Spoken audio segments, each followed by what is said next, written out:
Rain whispered against the cobblestone streets of Seattle's Pike Place Market, blurring the neon glow of fishmongers' signs and the distant hum of the ferry horns echoing from Elliott Bay. It was one of those Pacific Northwest afternoons where the sky seemed to weep softly as if mourning the fleeting warmth of autumn. Inside the cozy nook of the Daily Grind, a hole-in-the-wall coffee shop, tucked between a flower stall and a chocolatier, the air was thick with the comforting aroma of freshly roasted Ethiopian beans and cinnamon-dusted waffles bubbling on the griddle. Amber pendant lights swayed gently overhead, casting a golden haze that made the world outside feel like a distant dream. Owen Carter, a 35-year-old white billionaire, with the kind of quiet intensity that could command boardrooms or cradle a child's fears, sat in the corner booth. He was dressed down in a faded gray hoodie and well-worn Levi's, his broad shoulders hunched just enough to blend into the crowd of locals, nursing lattes and scrolling through their feeds. But Owen wasn't ordinary. As the reclusive CEO of Nexus Tech, the Silicon Valley darling, revolutionizing AI-driven predictive analytics, he commanded a fortune that could buy half of Seattle's skyline. Yet here he was, hiding in plain sight, his sharp blue eyes scanning the door every few seconds. Wealth had bought him everything except trust, and lately it seemed even the illusion of a normal date. Beside him, perched on a booster seat, with the solemn focus of a tiny artist at work, was Mia, his 4-year-old daughter. Her golden curls framed a face dotted with freckles, and her sea-blue eyes, mirrors of his own, were locked on the coloring book spread before her. She gripped a purple crayon with chubby fingers, meticulously shading the mane of a unicorn that looked more like a fluffy cloud than a mythical beast. "Daddy, unicorns don't have to be perfect," she'd declared earlier, smudging a streak of color across the page with unapologetic glee. Owen had smiled, then, brushing a curl from her forehead, his heart aching with the familiar pang of gratitude and grief. Mia was his anchor, the light he'd clung to since his wife Elena had slipped away 2 years ago in a cruel twist of fate, a sudden aneurysm that stole her laughter mid-sentence. In the sterile quiet of hospital rooms and the echoing vastness of his Bellevue estate, Mia had become his whole world.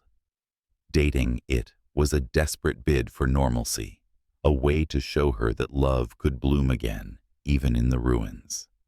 This was his 7th blind date in as many weeks, all orchestrated through a discreet app for professional swipes filtered by family-oriented and low drama. The others had been disasters. Polished executives who eyed his hoodie with suspicion, influencers who cooed at Mia for 5 minutes before checking their watches, one who outright asked if he had a prenup on file.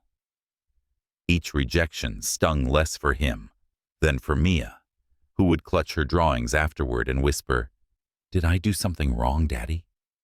Owen would scoop her up, promising ice cream at Molly Moon's, but the loneliness gnawed deeper each time. Tonight, though, something felt different. The app had matched him with Ava Johnson, a 32-year-old freelance editor, whose profile photo showed her laughing at a farmer's market, arms laden with peonies. No filtered selfies, no yacht backdrops, just authenticity, or so it seemed. The bell above the door tinkled like a hesitant invitation, and Owen's phone buzzed in his pocket. He fished it out absently, glancing at the screen. The notification from the app hit him like a cold splash. Alert profile. Verification failed. Ava Johnson's account appears fabricated. Proceed with caution. Potential catfishing risk. His stomach twisted. Fabricated. In an era of deepfakes and AI-generated alibis, it wasn't unheard of. But the timing felt like a cruel joke from the universe.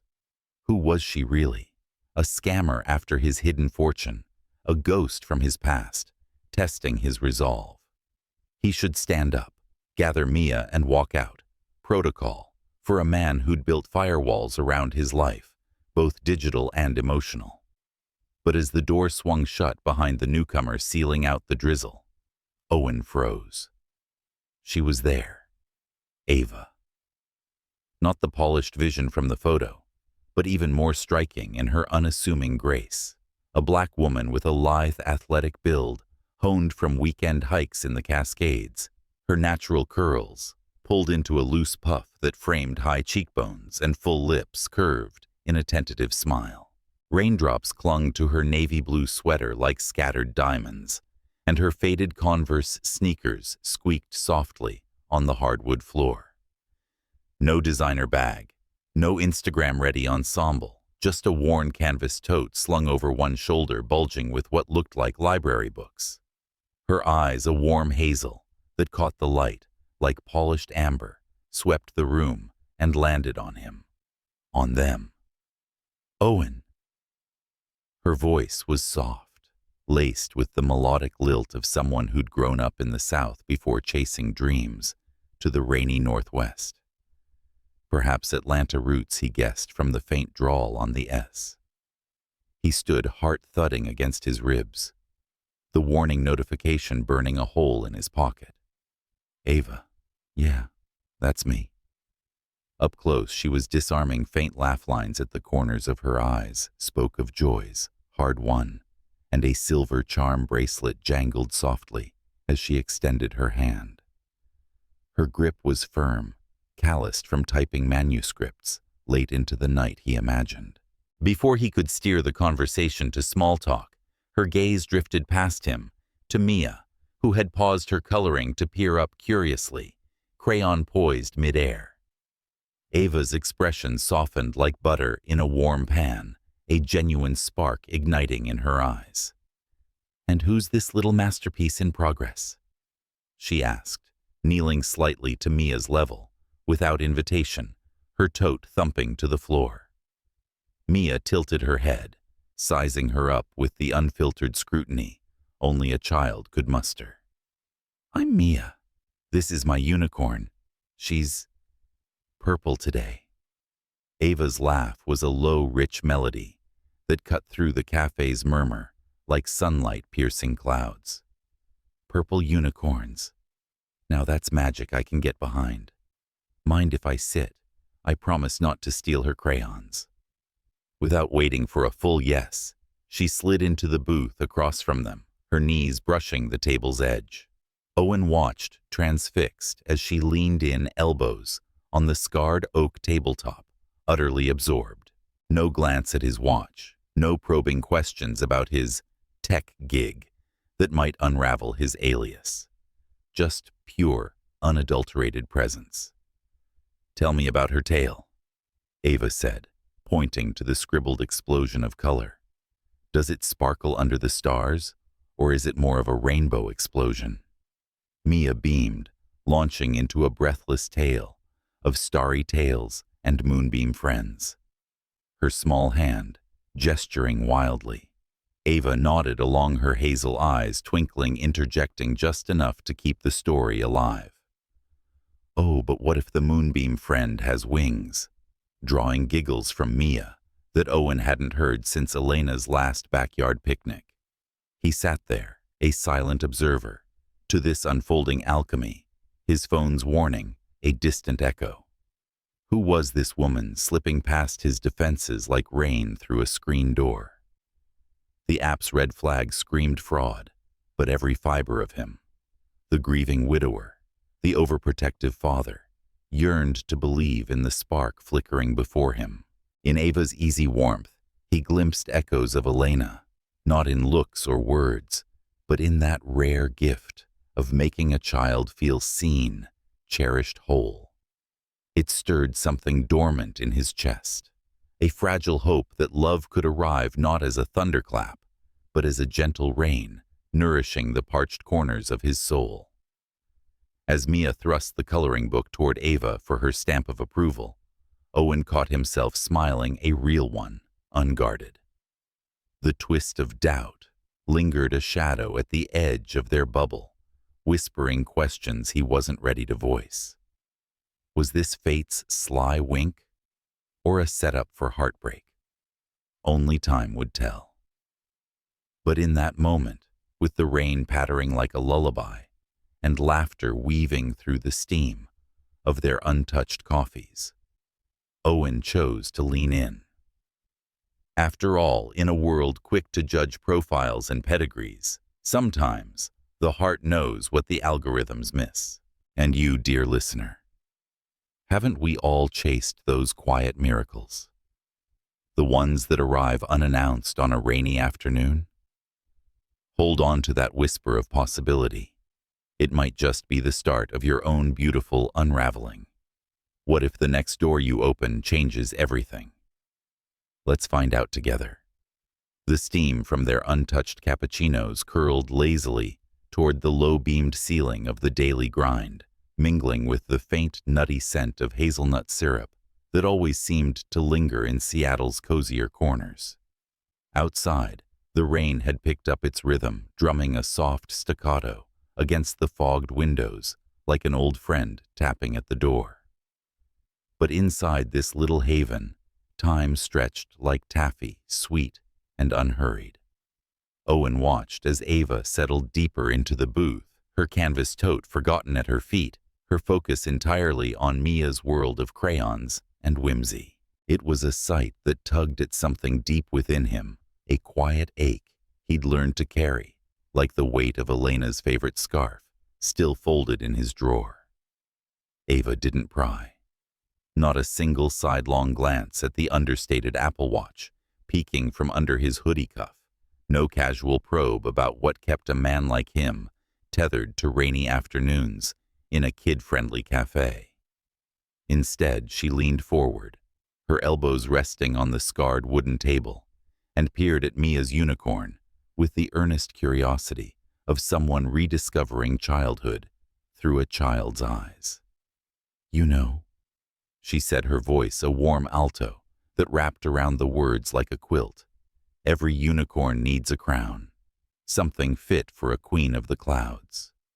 She plucked a gold crayon from the scatter on the table, her movements deliberate and gentle, as if handling a fragile heirloom.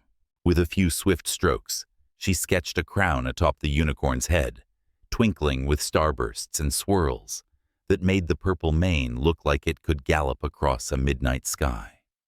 Mia's face lit up like the first fireflies of summer, her blue eyes widening in that pure, unguarded delight only the very young can summon.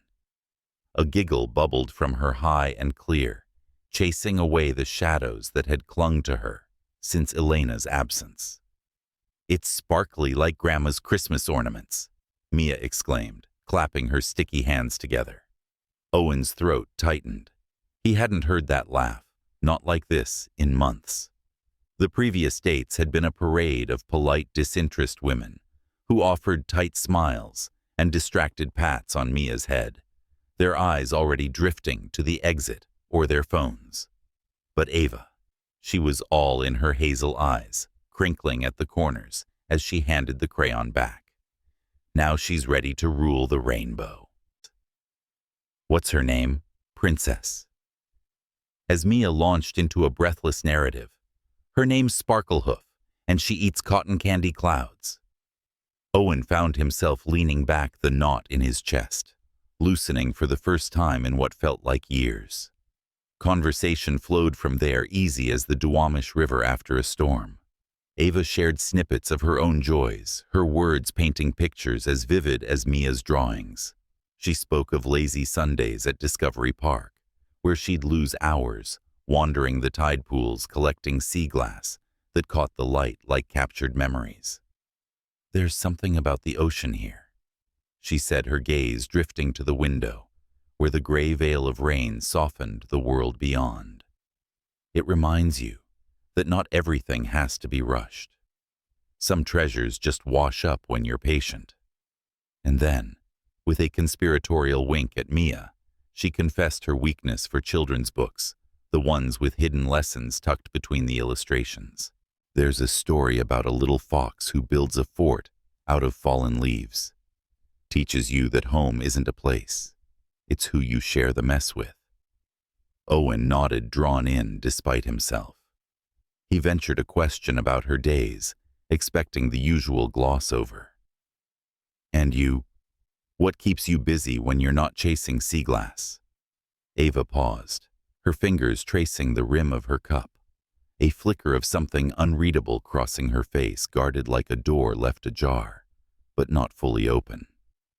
"Oh, freelance stuff," she replied lightly, the words slipping out with practiced ease.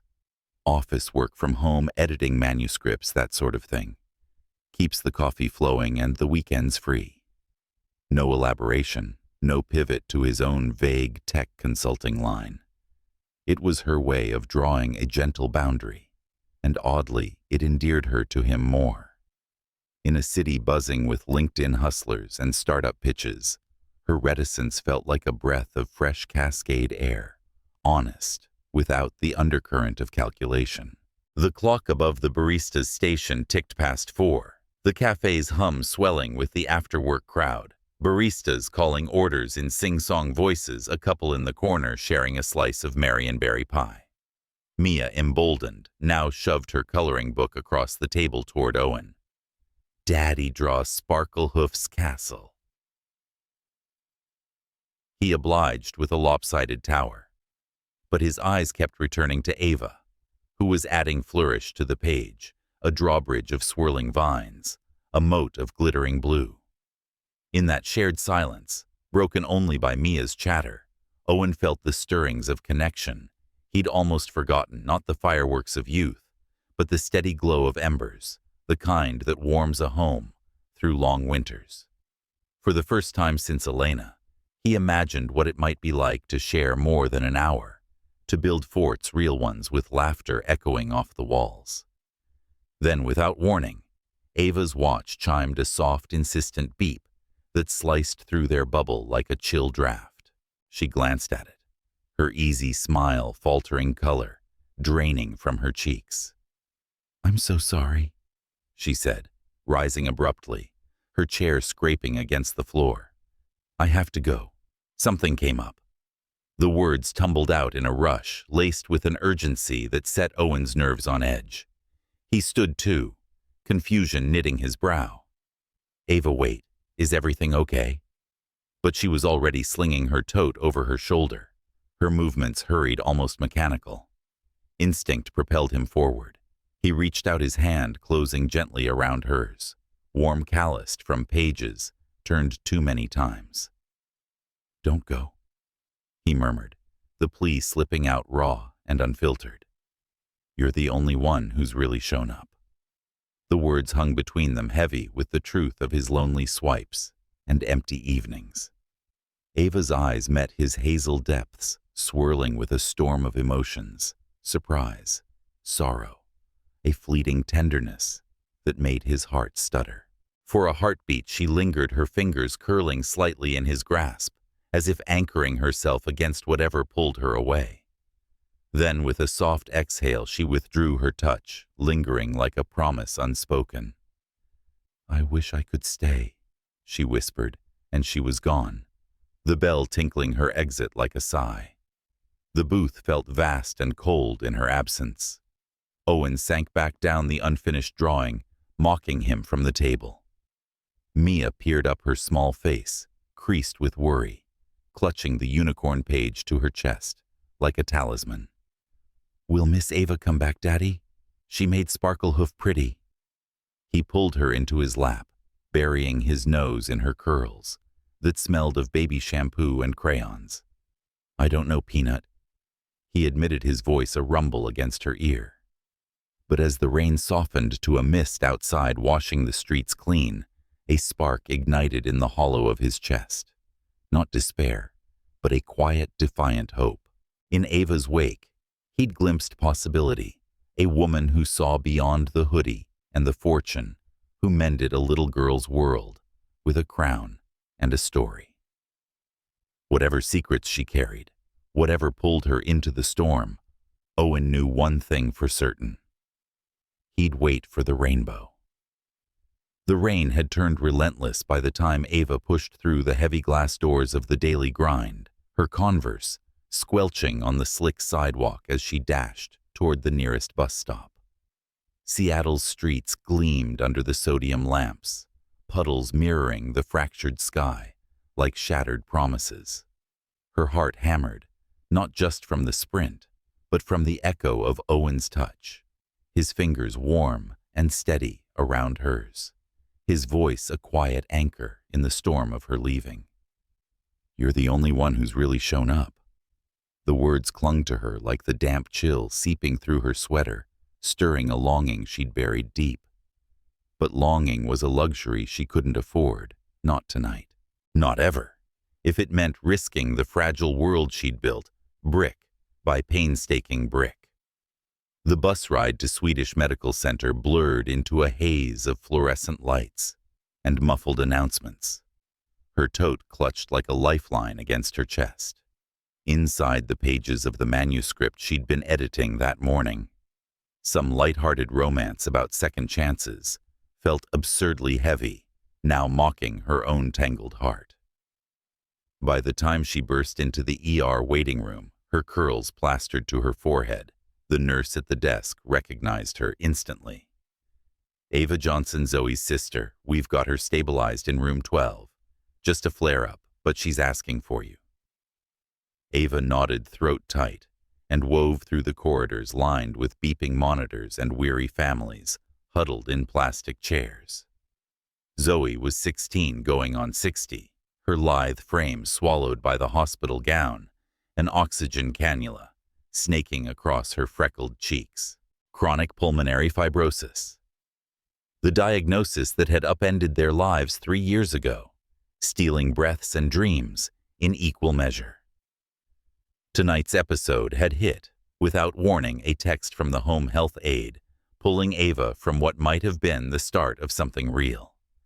She sank onto the edge of the bed, brushing damp strands from Zoe's forehead, her own hands trembling as she adjusted the nasal prongs. "Hey, kiddo, I'm here. Breathe with me in for 4, out for 6. Zoe's eyes fluttered open hazel like her own, but dimmed by exhaustion. A weak smile tugged at her lips, the kind that always pierced Ava straight through. "You look like a drowned rat, sis. Good date." Ava forced a chuckle, the sound brittle in the sterile air. "The best kind, short and soggy." She squeezed Zoe's hand, feeling the cool fragility of her skin, a reminder of all the nights like this. Midnight runs to the ER, haggling with insurance reps over coverage mornings, piecing together freelance gigs to cover the copays that never seemed to end. But Zoe's question hung there innocent and insistent, cracking open the door Ava kept so firmly shut.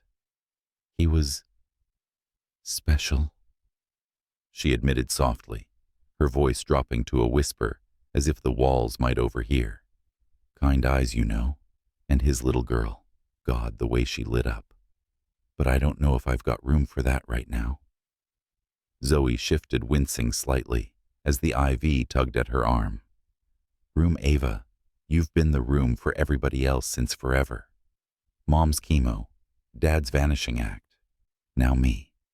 When's it your turn?" The words landed like rain on parched earth, stirring memories Ava had long since packed away in the attic of her mind.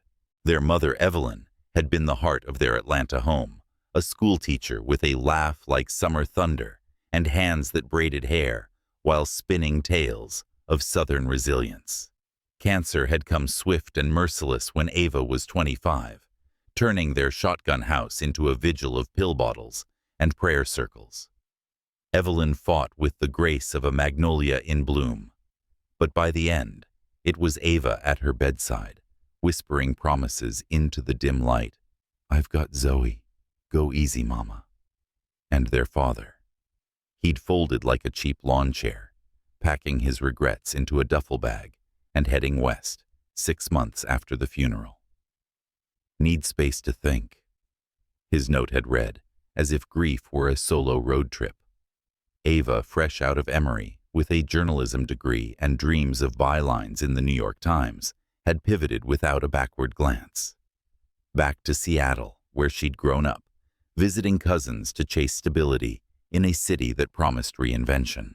Freelance editing paid the rent on their cramped Capitol Hill walk-up, a one-bedroom with mismatched furniture and walls, papered in Zoe's watercolor sketches. But it was a grind of deadlines and doubt.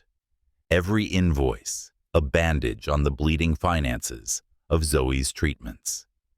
She never complained, never leaned on dates or friends for more than coffee and commiseration.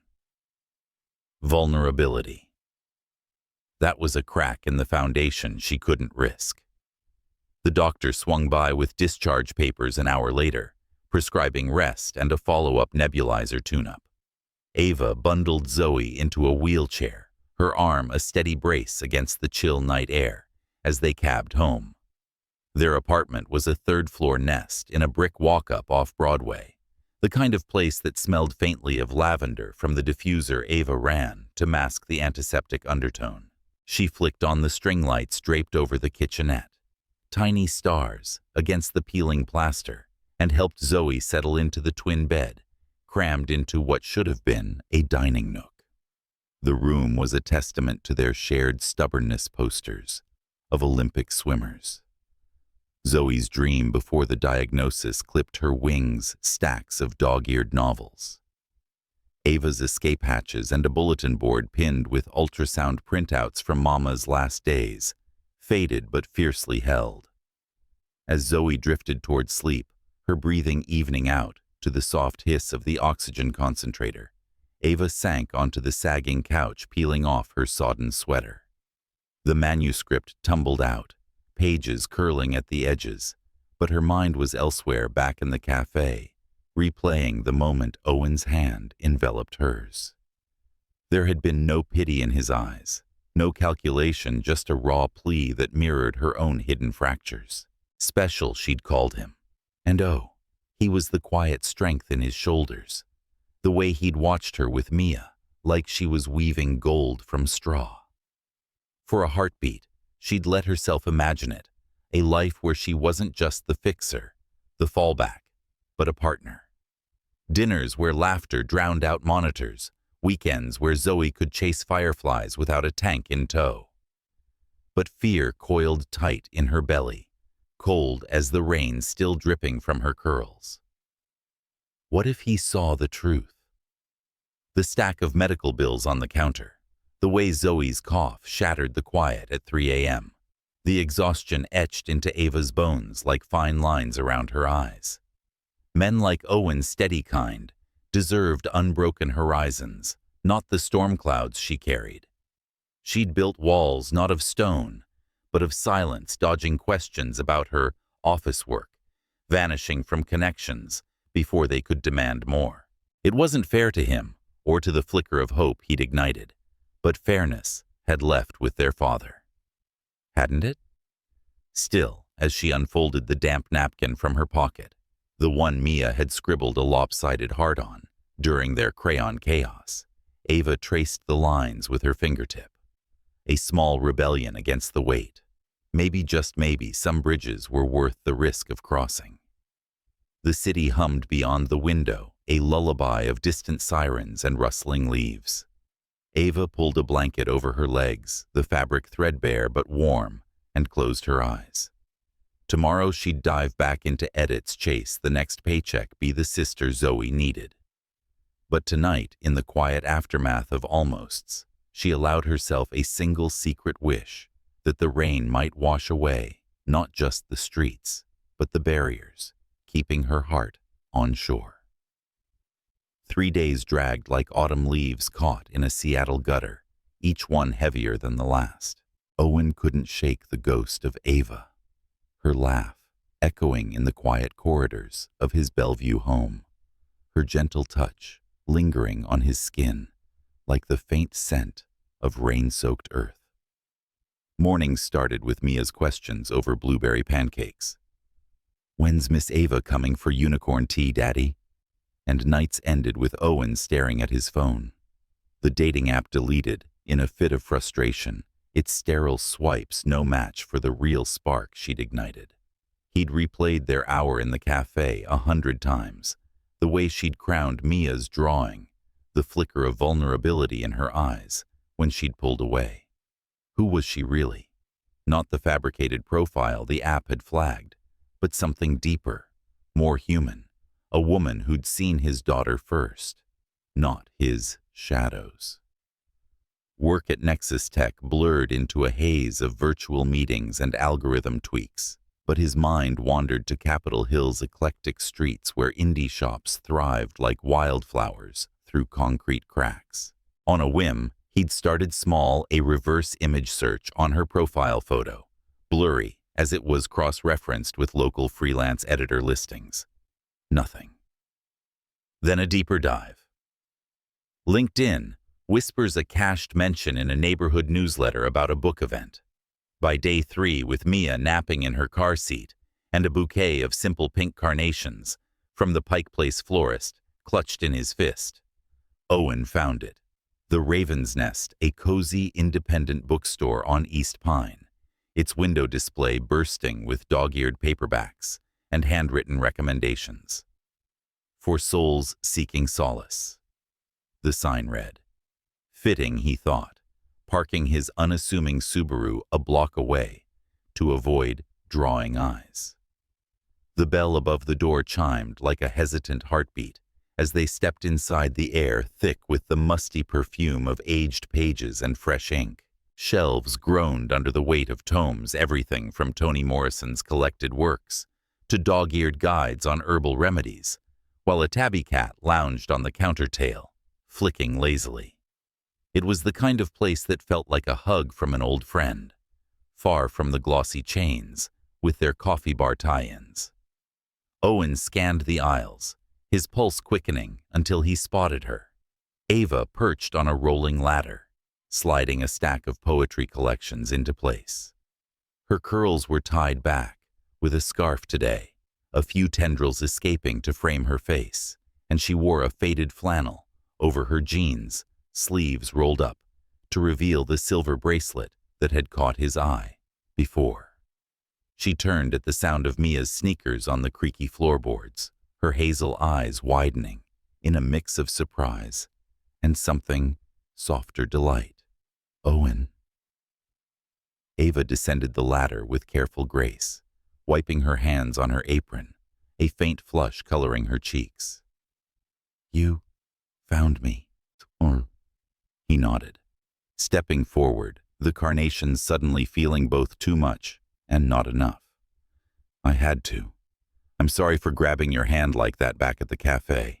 It was forward, I know, but mostly, thank you for making Mia smile, for seeing her. His voice caught raw with the truth of it. Beside him, Mia tugged at his jeans, her small face upturned in earnest hope. She thrust the bouquet forward like an offering to a woodland sprite. Miss Ava, these flowers are for you. They smell like candy. Ava's surprise melted into a genuine smile, the kind that reached her eyes and crinkled the corners like well-loved book spines. She knelt to Mia's level, accepting the blooms with both hands, inhaling their sweet, clove-like scent. Oh, thank you, my little unicorn whisperer. Carnations are my favorite. They're tough, you know. Bloom right through the frost. She pulled Mia into a quick, enveloping hug, the girl's curls tickling her chin. Mia giggled, wrapping her arms around Ava's neck. You're the best crown maker ever. Owen watched his chest expanding with a warmth he hadn't felt since Elena's last family barbecue, the easy weave of affection, unforced and profound. Dinner, he ventured, emboldened by the moment. There's a family spot around the corner, Pagliacci's. They do the best wood-fired pizzas, and Mia swears the crust is fairy bread. No pressure, but I'd like to try again.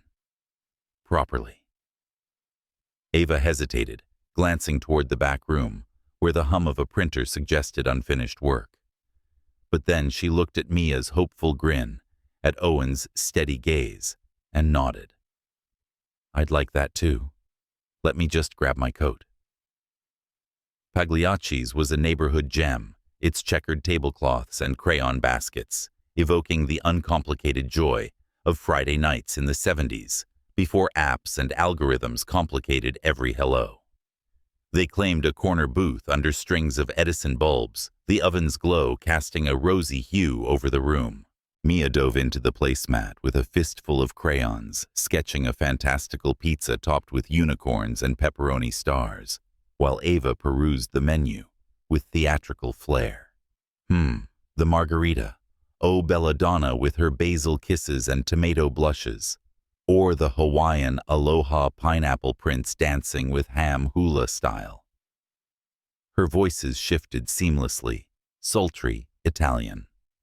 One moment Goofy Island, twang, the next, drawing peals of laughter from Mia that turned heads at nearby tables. Owen leaned back, content, to let the evening unfold, sharing stories of Mia's latest obsession with Seattle's underground tours. She thinks the old speakeasies are pirate caves, while Ava countered with tales of her childhood summers in Georgia, chasing lightning bugs in her grandmother's peach orchard. Nana said fireflies were lost stars. She mused her fork, pausing mid-twirl in her pasta. Taught me to cup them gentle, let 'em go before dawn. See? There was a poetry to her words, a quiet strength that spoke of roots deep as those peach trees, resilient, bearing fruit even in lean seasons.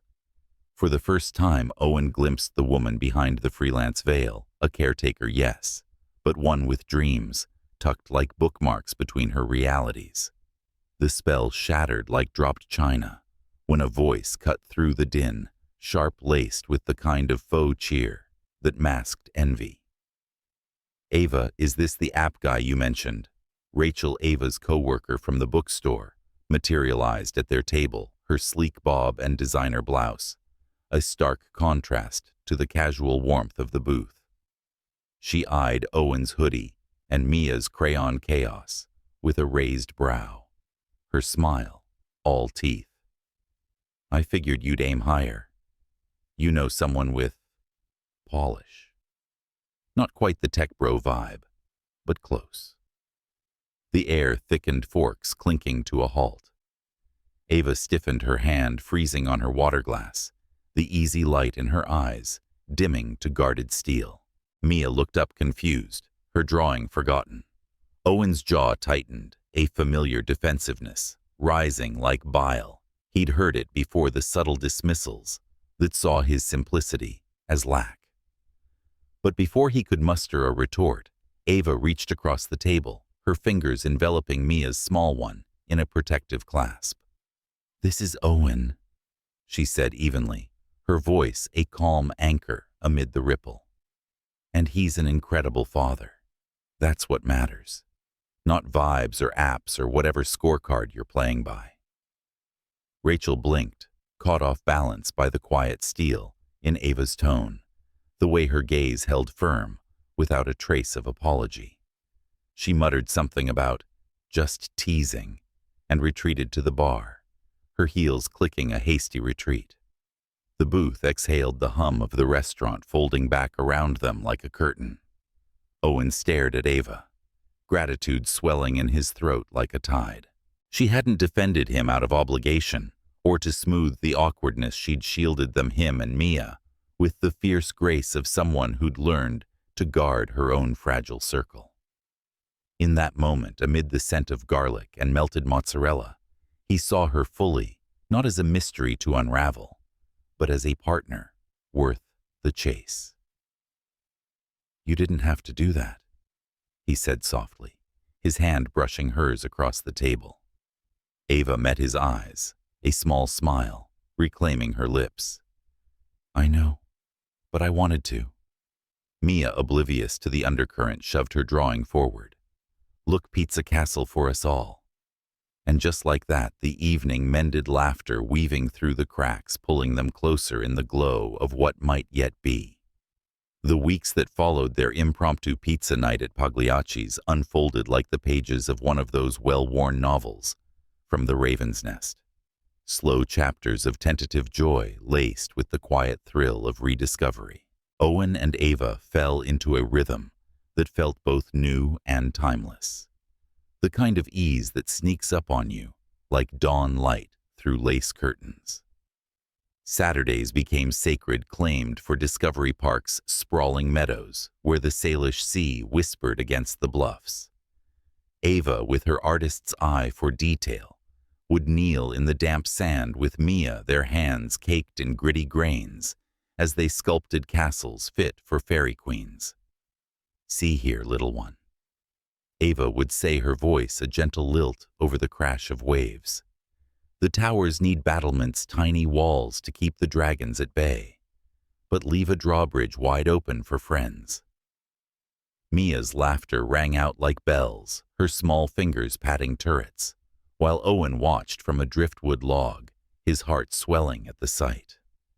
It was the first time in years he'd seen his daughter build, without glancing back for approval, her world expanding under Ava's patient guidance. Evenings drew them to Ava's Capitol Hill apartment, a sunlit perch above the bustle of Broadway, with its mismatched mugs and shelves groaning under second-hand classics. The kitchenette, barely big enough for three, became their stage for culinary adventures, Mia perched on a stool apron tied comically high, declaring every pot a magic cauldron. One rainy Tuesday, they tackled spaghetti carbonara, Ava twirling pasta on forks, while Owen grated parmesan with exaggerated flair. "This isn't just noodles," Mia announced, sauce smeared across her chin like war paint. "It's spaghetti forest, with cheesy trees and bacon rivers." Ava threw her head back in mirth, her curls bouncing, and Owen caught himself staring, mesmerized by the way her joy lit the room like the string lights she'd hung to chase away the winter gloom. In those moments, with steam rising and timers beeping the world outside the boardroom battles at Nexus Tech, the endless cycle of Zoe's treatments faded to a distant hum. Here they were just three souls stirring sauce and stories, weaving something sturdy from the threads of ordinary magic. Yet beneath the warmth, Owen carried a secret heavier than the fog rolling in from the sound. He spoke of his work in vague strokes. Something in tech, keeping the lights on, steering clear of the empire he'd built, from a garage startup to a Fortune 500 titan. Nexus Tech's AI innovations powered everything from smart cities to medical diagnostics, but to Ava, he was simply Owen, the dad who burned toast, but nailed bedtime stories, the man whose hand fit hers, like a missing puzzle piece. Hiding his truth wasn't malice. It was self-preservation, born of too many dates, soured by dollar signs in strangers' eyes. Elena had loved him for his dreams, not his drafts, and he craved that purity again. With Ava, it felt possible until it didn't. The unraveling came on a crisp Thursday, the kind where maple leaves skittered across sidewalks like errant thoughts. Ava was midway through shelving a shipment of memoirs at the bookstore when her phone buzzed on the counter. Rachel, ever the gossip, with a side of schadenfreude, had forwarded a link. A Forbes profile splashed across her screen like an unwelcome spotlight.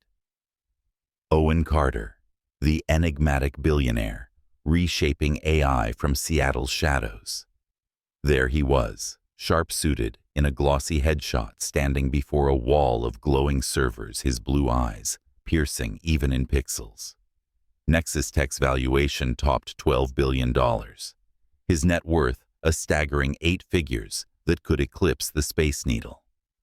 The man in the hoodie, the one who'd knelt in the sand with fake pirate accents and chopped garlic with boyish clumsiness, a facade, a test. Ava's breath caught the stack of books slipping from her arms to thud against the Persian rug. Betrayal bloomed hot in her chest, mingling with the sting of foolishness. Why the charade? Was their laughter scripted, Mia's trust a prop in some billionaire's game?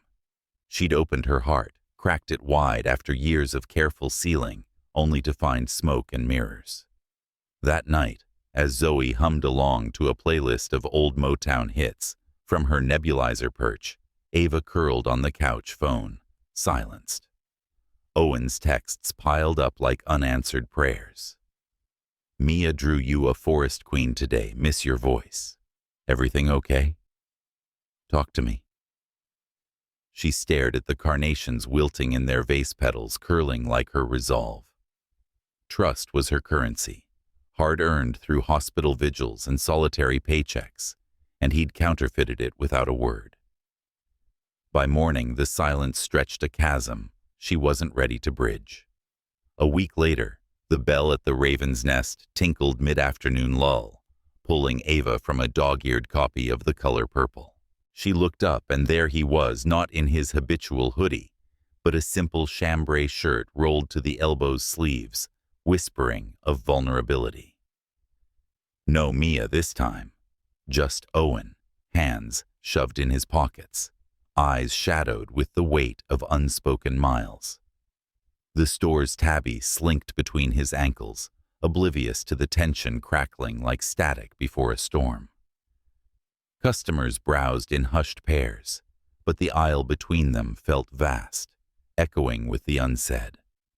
I know about the article, he said quietly, voice steady but laced with regret, stepping closer as if testing fragile ice. Ava, please hear me out. She set the book down, arms crossing like a shield, her hazel eyes meeting his, without flinching. The hurt simmered there, raw and unadorned. Owen Carter, CEO of Nexus Tech, billionaire extraordinaire. Yeah, I read it. Twice. He exhaled, rubbing the back of his neck, a gesture so endearingly human, it nearly undid her. It's all true. The company, the money, the headlines, I dodged like rain. But hiding it. That wasn't about deceiving you. It was about being seen. Really seen. After Elena. His voice cracked the name, a ghost between them. Women came for the empire, not the empty crib or the 3 a.m. wake-ups. I wanted you to meet the father first, the guy who trips over Legos, not the suit on the cover. Ava's throat tightened, the bookstore's quiet, amplifying her pulse. She wanted to rage, to hurl the betrayal like a poorly bound spine, but his honesty disarmed her. I'm not angry about the money, Owen, she said finally, her words measured each one a step across the divide. God in my world, a little extra, could rewrite Zoe's story. No, I'm angry because I started to trust you, to believe in this, us, and now I don't know what's real. The sandcastles, the spaghetti forests, or just another layer of your careful curation.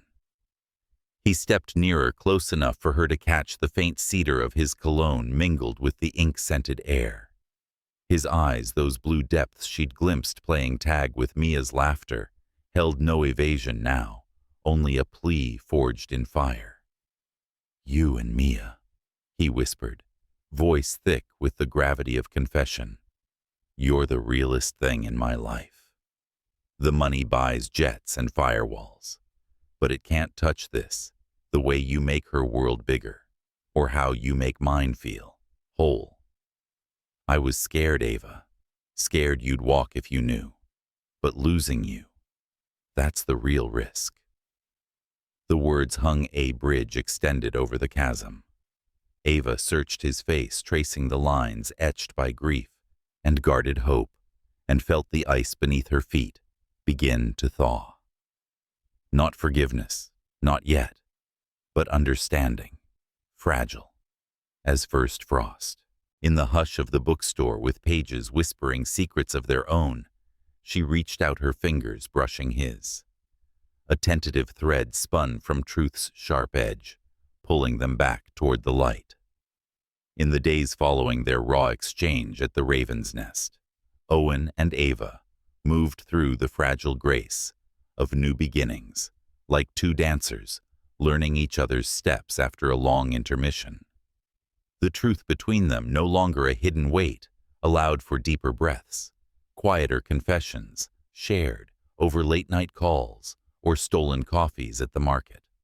Owen opened up about Nexus Tech's relentless pace, the boardroom battles that left him yearning for sandcastles over spreadsheets. Ava, in turn, let slip glimpses of her world. The rhythm of Zoe's breathing exercises the small victories of a freelance check clearing just in time. It wasn't all smooth. Doubts lingered like morning fog over the sound, but they chose presence over perfection, letting trust rebuild one shared glance at a time. And so, on a golden October afternoon, when the leaves in Fremont's streets burned crimson and amber, they bundled Mia into the Subaru for the neighborhood's annual harvest fair, a riot of pumpkin patches, craft booths, and the sizzle of cider donuts that evoked the county fairs of their youths. Fremont, with its quirky spirit and murals splashed across brick walls, like forgotten graffiti poetry, buzzed with the easy chaos of community. Strings of chili pepper lights dangled overhead, casting festive shadows on families picnicking amid hay bales, while a bluegrass band strummed fiddles near the Ferris wheel's lazy spin. Mia, in her pumpkin orange sweater and boots caked from jumping puddles, tugged at their hands with the boundless energy only a 4-year-old could muster. Ice cream first. Please, Daddy, Miss Ava, you want sprinkles. Ava laughed, her curls catching the sunlight as she scooped Mia up for a piggyback ride. Sprinkles for everyone, make it a rainbow explosion. Owen watched them, his heart a steady drumbeat of contentment, the kind he'd thought lost to Elena's absence. Here, amid the laughter and the scent of caramel apples, he glimpsed a future not pieced from grief, but woven from this 3 hearts, aligning like stars in a clear Pacific sky. They wandered the lanes hand in hand, Mia darting from booth to booth, a face-painted butterfly on her cheek, a tiny gourd, clutched like treasure. At the petting zoo corral, a litter of floppy-eared puppies tumbled in the straw, their yips drawing a crowd. Mia's eyes widened to saucers. Look, Daddy Fuzzy puppies, can we pet one? Owen nodded, grinning. Just one peanut. I'll grab those cones while you two play. He squeezed Ava's shoulder, a casual anchor warm, through her denim jacket, before heading to the vendor cart, the line snaking past jars of local honey. The air hummed with fiddle tunes and children's shrieks, a tapestry of ordinary joy that made the world feel small and kind. It happened in a heartbeat, the kind of split second that etches forever into memory. Ava knelt by the fence, her fingers guiding Mia's toward a wriggling black lab pup, when the little girl spotted a stray ball rolling toward the street. Puppy, wait! Mia squealed, bolting free with toddler speed, her boots pounding the gravel path toward the curb, where Fremont Avenue curved busy with afternoon traffic. The road, usually a gentle hum, erupted in the roar of a delivery truck, barreling through tires, humming oblivious to the blur of orange sweater. Time fractured. Ava's world narrowed to the glint of sunlight on chrome, the whoosh of air as Mia teetered on the edge. Instinct surged like a mother's fierce tide. Ava lunged her body, a blur of motion, arms snaking out to snag Mia's sweater, just as the truck's shadow swallowed the sidewalk. They tumbled together onto the grassy verge, Ava twisting mid-fall to cradle the girl against her chest, the impact jarring her elbow on a jagged curbstone. Brakes screeched, a horn blared like judgment, but they were safe breaths. Mingling in the sudden hush, Mia's cries muffled against Ava's neck. Owen spun at the sound cones forgotten in the dirt, his blood turning to ice as he sprinted the 20 yards, heart slamming against his ribs like a caged bird. Mia, Ava. He dropped to his knees beside them, arms enveloping both in a vice of relief and terror, his shirt dampening with their shared tremble. The fair's din receded to a muffled roar, the world sharpening to this, his daughter, safe. Ava's curls, disheveled a thin scrape weeping red across her palm from the gravel's bite. "Oh God, are you okay?" Ava talked to me, his voice cracked, hands frantic, as he checked her over, fingers tracing her arms, her face, as if cataloging every inch to banish the what-ifs. Ava lifted her head, her hazel eyes meeting his, through the haze of adrenaline, a weak smile ghosting her lips, despite the sting.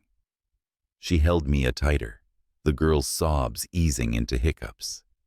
"I'm fine," she murmured, voice steady as an old hymn. "Just a scratch. As long as she's safe, that's all that matters." Mia burrowed closer, whispering, "Thank you, Miss Ava." And in that clutch of limbs and whispers, Owen saw it clear as the autumn sun. Ava wasn't just the woman stirring his soul. She was the guardian who'd dive into the fray for his light, the one who'd rewrite her story to shield theirs. Love he'd learned in Elena's quiet vigil wasn't grand gestures, but these raw, reflexive choices, the willingness to bleed for the fragile ones we claim. The fair blurred into evening as they gathered their shaken selves, Owen bundling them into the car with promises of hot cocoa and early bedtime. But dusk found them at Ava's apartment instead, the space a soft cocoon against the chill. Zoe, sensing the shift in the air, had retreated to her room with a book and a knowing smile, leaving the living room to the hush of candlelight and the faint crackle of a kettle on the stove. Ava perched on the couch, sleeve rolled up, as Owen knelt before her, with the first aid kit scavenged from the bathroom cabinet, gauze, antiseptic wipes, the small rituals of care that bridged their worlds. He worked methodically, dabbing the scrape with gentle precision, his touch lingering like an apology unspoken. The scrape was superficial, a pink line against her warm brown skin, but it symbolized more, the cost of her quicksilver grace. When the bandage was secure, a neat white flag on her forearm, Owen didn't rise. Instead, he took her hand in both of his, thumb tracing the curve of her knuckles, his blue eyes lifting to hers with a depth that stole her breath. "You're part of us now, Ava," he said, voice low and graveled, carrying the weight of boardrooms and broken promises alike. Not on the edges, not testing the waters, in the heart of it. And I don't want to hide anymore, not from you. The money, the madness of it all. It's yours too if you'll have it. But more than that, I want you to know I choose this. Us. Every scraped knee and spilled secret. Ava's heart stuttered, a flutter of wings, long caged, his words wrapping around the fears she'd carried like heirlooms, the dread of being too much burden, too little light for a man like him. She wanted to believe, to lean into the shelter of his gaze, the way his fingers intertwined with hers, like roots seeking soil. In his eyes, she saw not pity for her loads, but partnership, the quiet vow of a life shared, storms and sun alike. Yet the shadow lingered, a whisper of old wounds. What if the weight proved too heavy? What if love, like her father's flight, folded under pressure? She squeezed his hand, drawing him closer until his forehead rested against hers, breaths mingling in the lamplight. "I want to believe you, Owen," she whispered, vulnerability threading her voice like silver in cloth. "More than anything. But trust, it's a slow bloom." He nodded, no rush in his hold, just the patient press of presence. Outside, Fremont's street lamps flickered to life, casting golden pools on the rain-slick pavement. In the quiet of that evening, with Zoe's soft snores drifting from the hall and Mia's drawing taped to the fridge, they sat entwined, a family in the making, tested by fire and emerging scarred, but stronger, toward the dawn of what might yet endure. The autumn air in Bellevue carried a crisp edge, like the first bite of a honey-crisp apple tart, with promise sweet with the harvest of time well spent. In the weeks since the scare at the Fremont Fair, Owen and Ava had navigated the tender terrain of deepening trust. Their days laced with the small sacraments of commitment, Sunday suppers where Zoe joined them at Owen's sprawling lakeside estate, her laughter growing steadier with each round of treatment that chipped away at the fibrosis's grip. Quiet evenings on the deck watching fairies slice the water like silver arrows, Mia's head heavy on Ava's lap, as stories of brave explorers lulled her to sleep. Owen had made good on his vow of openness, sharing not just the ledgers of his fortune, but the ledgers of his heart, the raw edges of losing Elena, the quiet terror of fatherhood's solo nights. Ava, in turn, had let her fears unfurl like leaves in the wind, admitting the ache of her mother's absence, the invisible tether of Zoe's needs that pulled her from dreams of her own. It wasn't seamless. Shadows of doubt still whispered in the pauses, but in those shared silences, they found a language older than words. The brush of fingers across a table, the knowing glance that said, "We're here, together." And so, when the invitation arrived, a crisp embossed card for Nexus Tech's annual Founders Gala, Owen extended it not as a grand gesture, but as a bridge. "Come as you are," he'd said over the phone, his voice warm against the static. "Meet the chaos behind the curtain. My parents have been hounding me for stories about the woman who's got Mia quoting poetry from picture books." Ava had hesitated, the weight of ball gowns and boardroom polish feeling like an ill-fitting coat, but Zoe, her cheeks flushed with the color of progress, had squeezed her hand. "Go, sis. Show 'em the Johnson girls clean up nice. Besides, I want details on the dessert table." With a deep breath and a seamstress's help on a simple red sheath dress, the kind that hugged her curves without apology, its silk whispering against her skin, Ava said yes. For the first time, she stepped into his world not as a visitor, but as kin. The estate perched on Lake Washington's edge like a jewel in emerald velvet, its manicured lawns rolling down to docks where yachts bobbed gently under strings of lantern lights. The gala unfolded in the grand ballroom, a vaulted space of crystal chandeliers and mahogany panels that evoked old Hollywood glamour without the stuffiness live jazz from a quartet in the corner, waitstaff circulating trays of Dungeness crab canapes and elderflower spritzes. Tech luminaries mingled in tailored suits and designer sheaths, their conversations a hum of venture capital and virtual realities, but the air held a familial undercurrent. Spouses trading knowing glances, children darting through legs like fireflies at dusk. Owen, dapper, in a navy tux that accentuated his broad shoulders, had spotted them from across the room. The moment they arrived, his face breaking into that unguarded smile that still made Ava's pulse skip. Zoe, elegant in a midnight blue midi dress that hid her cannula with graceful folds, leaned on Ava's arm as they crossed the threshold, her steps surer than they'd been in months, thanks to a new trial med that had eased the tightness in her chest, like a long-held breath released. "Fancy?" Zoe murmured, eyes wide, at the floral arches dripping with white orchids. Before Ava could reply, a glitter of tulle barreled toward them, Mia, in a sparkly silver frock that made her look like a woodland sprite, launched herself at Ava's legs with a squeal. "Miss Ava, you came. Look." I twirled all the way from the punch bowl. She spun once, the skirt flaring like a bell, then buried her face in Ava's waist, small arms wrapping tight. Ava knelt, inhaling the scent of baby shampoo and vanilla, her heart swelling as she smoothed Mia's curls. "Wouldn't miss it sparkle. You're a vision tonight." Owen reached them, then his hand finding the small of Ava's back, a steadying touch amid the swirl. But it was his parents who swept in next, a pair as unpretentious as the roots they'd planted in Seattle's soil 30 years prior.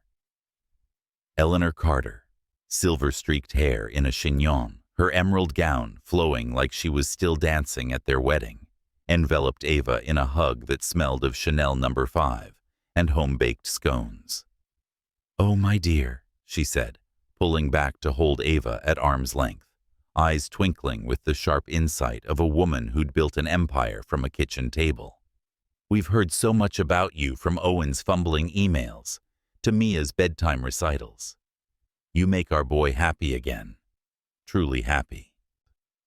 Beside her, Thomas Carter, broad and bespectacled, with the rumpled charm of a professor emeritus, clasped Zoe's hand warmly. "And you must be the artist behind those fierce watercolors Mia's been hoarding. Welcome, both of you. This house has been too quiet without new stories." The evening wove its magic in tapestries of conversation, Eleanor drawing Ava aside for tales of Owen's boyhood pranks, stealing pie from the windowsill, building forts in the evergreens, while Thomas regaled Zoe with blueprints of Nexus Tech's early days, sketches yellowed with age, but alive with possibility. Laughter flowed as freely as the wine, Mia tugging them all into a circle for an impromptu game of pin the tail on the algorithm, her giggles the evening's true soundtrack. For Ava, it was a revelation, not the opulence, but the ordinariness beneath it, the way Owen's hand sought hers under the table, the quiet pride in his parents' eyes. Here, amid the clink of glasses and murmur of deals, she felt not like an outsider peering in, but a thread in the fabric valued for the color she brought. As the night crested, the quartet softened to a hush, and Owen ascended the low dais at the room's heart, a microphone catching the light like a captured star. The crowd stilled faces, turning expectant investors, innovators, the family that had birthed a legacy from code and conviction. He cleared his throat, his gaze sweeping the room before settling unwavering on Ava, where she stood near the back, Zoe's hand in hers. Mia perched on Owen's father's shoulders. "These gatherings," he began, voice resonant yet intimate, "have always been about legacy's code that endures, ideas that outlast us. But tonight, I want to speak of something simpler, something that rebuilt me when the walls I'd built to protect what I love started closing in." He paused, the room hanging on his words, and his eyes never left hers, blue depths brimming with the unspoken poetry of their shared path. "I thought success meant fortresses, firewalls against the world fortunes, to shield the fragile hearts in my care. But then Ava came unannounced, unassuming, seeing past the suits and the spreadsheets, to the father fumbling through bedtime stories, the man piecing a life from loss. She taught me that love isn't a bulwark. It's the breach, the honest crack where light gets in. She didn't need my name on a Forbes list or the keys to this empire. She saw me as Mia's dad, and in that she gave us both permission to be enough." The words landed like grace notes rippling through the silence. Applause swelled warm and genuine, but Ava barely heard it. Tears traced silent paths down her cheeks, hot and unashamed, her hand pressing to her throat as if to hold the swell of emotion at bay.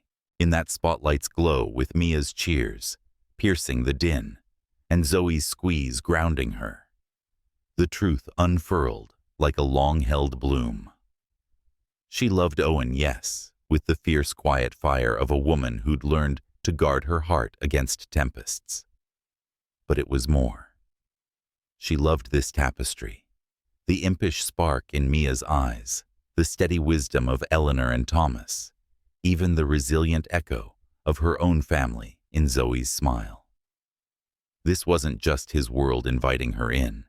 It was hers expanding, to hold them all, mending the fractures of years alone with the mortar of belonging. As Owen stepped down, weaving through the crowd to claim her hand, Ava met him halfway, her tears mingling with his kiss on her temple.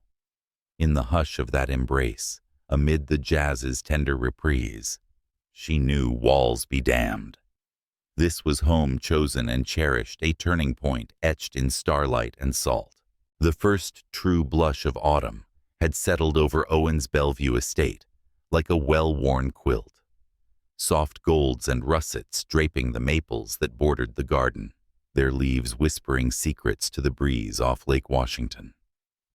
It was one of those Pacific Northwest mornings where the sun, rare and radiant, filtered through the branches in lazy shafts, turning dew-kissed grass into a mosaic of sparkling jewels. The air held the crisp promise of change, laced with the earthy tang of fallen foliage and the faint, comforting smoke from a neighbor's chimney.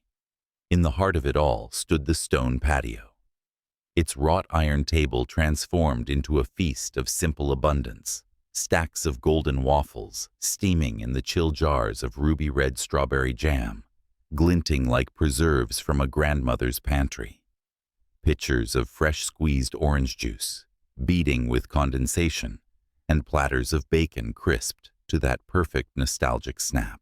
Laughter bubbled up like the fizz in a mimosa flute weaving through the rustle of leaves, a symphony of the life they'd stitched together, thread by resilient thread. Ava sat at the table's edge, her natural curls tumbling free in a cascade of dark waves that caught the sunlight like polished mahogany framing a face, softened by the peace of belonging. She wore a simple chambray shirt, sleeves rolled to her elbows, her feet bare against the cool flagstones, a deliberate choice grounding her in this moment she'd once only dreamed of. Beside her, Zoe leaned back in her wicker chair, a light shawl draped over her shoulders, her cheeks blooming with the healthy flush of remission's grace. The treatments had turned a corner these past months. Her breaths came easier now, unlabored, allowing her to savor the waffle she forked with unhurried delight, a far cry from the shadowed hospital mornings that had defined too many dawns. Pass the syrup, sis. Zoe teased, her voice carrying the lilt of their Atlanta roots, stronger now, laced with the mischief of a girl reclaiming her tomorrows. Ava obliged with a grin, their fingers brushing in that familiar shorthand of sisters, unspoken gratitude for the battles, won the quiet victories etched in every shared breath. Across from them, Mia held court like the pint-sized monarch she was, her golden curls tied back, with a ribbon the color of autumn pumpkins, her small legs swinging beneath the table as she regaled her audience with the epic tale of the Unicorn Queen. And then, she declared, waving a syrup-smeared fork like a scepter, the queen flew over the waffle mountains, whoosh, and saved the strawberry kingdom from the grumpy dragon. But she couldn't do it alone. She needed her brave knights, Daddy with his sword of bacon, and Miss Ava with her magic crown of curls. The table erupted in chuckles, Owen's deep rumble mingling with Zoe's bright peal, the sound wrapping around Ava like the warmest embrace. Mia's imagination had always been her superpower, a whirlwind of whimsy that turned ordinary mornings into adventures. But these days, it felt like prophecy, a child's unfiltered vision of the family blooming before her eyes. Owen sat at the table's head, his chambray shirt mirroring Ava's in casual harmony sleeves, pushed up to reveal forearms, tanned from weekend hikes in the Cascades. He poured juice into Mia's glass, with the steady hand of a father who'd learned to cherish these fleeting rituals, his blue eyes crinkling at the corners, as he watched his daughter spin her yarn. The gala's echoes still lingered in his mind. The way Ava had stood tall in that red dress, tears glistening like stars as his words bridged their worlds. But this, he knew, was the real milestone. Not spotlights and speeches, but syrup and stories, the unvarnished pulse of home. Nexus Tech's demands had quieted to a hum board meetings, yielding to mornings like this, where fortune meant nothing more than the wealth of these faces around him. The conversation meandered like the garden path, Zoe recounting a new painting she'd started inspired by the lake's moody hues. Ava, sharing a snippet from a manuscript she'd edited, a tale of lost loves, rediscovered, that now felt achingly personal. Laughter crested again as Mia demonstrated her royal twirl, nearly toppling her plate, and Owen steadied it with a wink. But then, in a lull soft as the falling leaves, Mia turned her solemn gaze on Ava. Fork forgotten her small brow, furrowing with the gravity only a child can muster for matters of the heart. "Miss Ava," she said, voice clear and certain amid the morning's hush. "Are you our family now? Like for real, the kind that stays forever, even when the unicorns go to sleep?" The question landed like a leaf on still water, rippling outward in the sudden quiet. The sun held its breath, gilding the moment in amber. Ava's hand stilled on her mug, her hazel eyes meeting Mia's with a tenderness that squeezed her chest. The innocence of it, the echo of her own longings as a girl, piecing together kin from fragments. Owen looked up too, his gaze locking on hers. Across the table, blue depths brimming with a love so profound, it needed no words. The quiet vow of a man who'd rebuilt his world around her light. He set his napkin down, the chair scraping softly as he rose, rounding the table with deliberate grace. Kneeling beside Ava and Mia, he drew them both into the circle of his arms, one small one, steady their warmth, a balm against the autumn chill. "Yes, Peanut," he murmured, his voice thick with emotion, pressing a kiss to Mia's crown before lifting his eyes to Ava's. "She is. Forever." Tears welled then, unbidden and beautiful, tracing warm paths down Ava's cheeks, not from sorrow, but from the swell of arrival. The sweet ache of dreams, deferred no longer deferred. She reached for Owen's hand, their fingers lacing like vines long entwined, and in that clasp, she felt the full arc of their journey, from a rainy cafe's twist of fate, through secrets unveiled and trials braved to this garden sanctuary, where love had taken root. What began as a blind swipe shadowed by doubt and guarded hearts had blossomed into something unshakable. A family forged, not in the fires of fortune or fame, but in the steady forge of trust, kindness, and the courageous choice to stay. Zoe's hand found hers across the table, a silent anchor, her own eyes misting with the joy of witnessing her sister's becoming. As the sun climbed higher, bathing them in its golden benediction, Mia clapped her hands, the spell breaking into delighted chaos once more. Yay, unicorn wedding in the waffle kingdom. But in the laughter that followed, Ava held Owen's gaze a moment longer, her thumb tracing the back of his hand, a promise etched in touch. They had crossed chasms, mended fractures, and emerged whole, their story a testament to love's quiet alchemy, turning strangers into sanctuary, rain into rainbows. And you, dear heart, haven't we all gathered such tables in our lives, piecing forever from the fragments of almosts? Take a breath today, reach for a hand across your own morning light, and remember the truest families are the ones we choose, morning by morning, with syrup-sticky fingers and open arms. Share your story with someone who needs the warmth. Let it ripple like this one, reminding us all that love in its simplest forms is the forever we've always deserved.